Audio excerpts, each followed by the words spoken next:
Waalaikumsalam warahmatullahi wabarakatuh. Teman-teman media yang saya cintai, terima kasih hadirnya.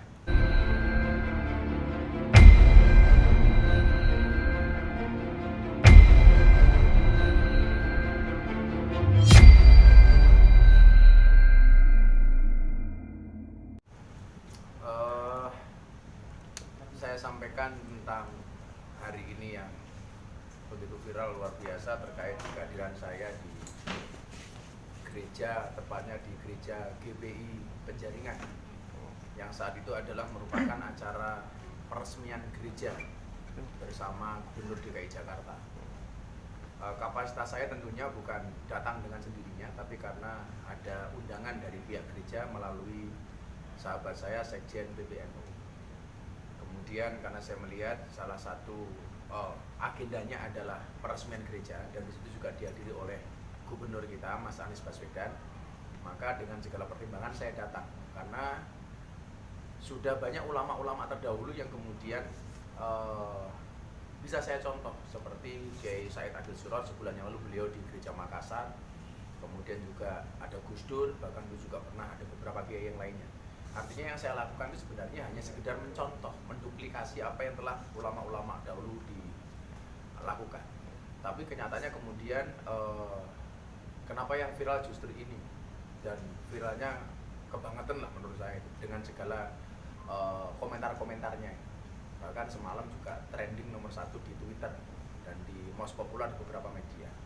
Maka saya sampaikan acara yang disampaikan kepada saya adalah peresmian gereja, dan saya datang untuk melakukan orasi kebangsaan. Judulnya ini diberikan kepada saya, orasi kebangsaan.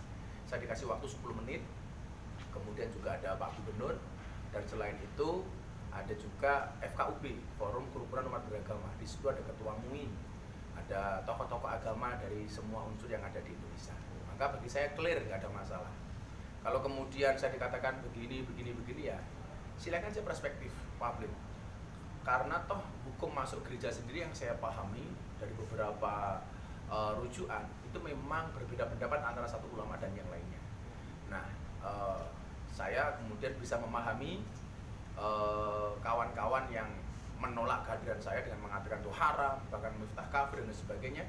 Tapi saya juga punya guru-guru yang kemudian memberikan support kepada saya bahwa yang saya lakukan itu benar. Jadi saya menghormati kelompok yang kontra dengan saya, tapi ya dengan segala hormat saya sampaikan, saya punya banyak guru yang mendukung apa yang saya lakukan. Barangkali seperti itu. Kalau ada pertanyaan dari kawan-kawan media, saya bersedia. Yang beredar itu kan second ya. Sebenarnya itu potongan atau gimana? Karena beredarnya cuma segitu. Itu sebenarnya saya hampir 11 menit. Dan kalimat-kalimat sebelum itu sangat indah. Saya menyampaikan bagaimana kemudian kita hidup dengan damai, dengan nyaman ketika kita harus berbeda. Dan ternyata kita kemudian bisa rukun karena kita dipersatukan dengan ideologi yang sama, yaitu Pancasila. Itu saya sampaikan sebelumnya. Jadi total saya bicara itu sekitar 11 menit. Baru kemudian Mas Anies sekitar 7 atau 8 menit lah kalau nggak salah. Itu sambutan kan, bukan ceramah yang sambutan. Maka judul yang dikasih pun orasi kebangsaan. Bukan tausiah, bukan ceramah dan lain sebagainya. Orasi kebangsaan. Dalam arti mengkomunikasikan nggak sih Gus? Kan banyak sekali kayak orang-orang yang menganggap tindakan Gus itu salah juga, kayak mengkonfirmasi ke mereka juga nggak sih bahwasannya kenapa dibilang salah, atau mendiskusikan hal tersebut gitu? Saya pikir akan menjadi bias dan semakin berkembang kalau saya harus mengkonfirmasi satu-satu ya. Karena bagi saya ya, orang yang tidak suka ya tetap saja saya akan memberikan penjelasan seperti apapun, mereka tidak akan suka. Demikian juga dengan orang yang suka kepada saya, seperti apapun mereka tetap suka kepada saya. Nah, yang saya sesalkan kemudian adalah bagaimana kemudian menggiring opini seolah-olah yang saya lakukan salah dengan menggunakan pendapat dari Hadratus Syekh Hasyim Asy'ari. Orang-orang yang sebenarnya tidak memahami secara kontekstual apa yang dimaksud Hadratus Syekh Hasyim Asy'ari dengan pendapatnya itu dijadikan dalil untuk ngejudge bahwa yang saya lakukan salah, padahal tidak melihat konteksnya. Saya sudah berbicara dengan Gus Nadir, mentor saya di Australia, apa sih sebenarnya pemahaman yang disampaikan oleh Mbah Hasyim Asy'ari itu. Beliau mengatakan kalau dilihat dari teksnya bahwa yang dimaksud Hadratus Syekh itu adalah mereka yang ikut ibadah kaum salib. bergabung bersama jemaat mereka dan turut memakai atribut keagamaan mereka. Jadi kalau ada orang mengatakan, bahasa mengatakan mutlak itu haram, nanti perlu dilihat. Jadi frase berjalan ke gereja dalam teks di atas itu nggak bisa dibaca sebagai masuk ke dalam gereja, tapi harus dibaca keseluruhan konteksnya, yaitu bukan hanya sekedar berjalan atau masuk ke gereja, tapi bergabung bersama jemaat mereka, baik dalam hal ibadah maupun memakai atribut keagamaan. Yang saya lakukan kan tidak, saya tidak mengikuti peribadatan mereka, saya juga tidak menggunakan atribut mereka. Saya tetap berbelangkon dengan menggunakan setel saya. Jadi yang agak saya sayangkan adalah begitu serampangan orang menggunakan kaulnya Hadratus Syekh Hasyim Asy'ari untuk ngejudge saya salah. Itu saja. Tapi kalau suruh konfirmasi satu-satu saya nggak akan lakukan.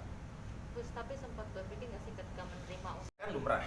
Tapi kalau sampai sekontroversi ini, bahkan seviral ini, saya kurang kok nggak terperi sebelumnya. Bahkan kawan-kawan saya di Amerika, dia bilang, Gus, yang 1 menit itu kemudian ditranslate dalam bahasa Inggris dan menyebar di kelompok WA grup di mereka. Di Australia juga demikian.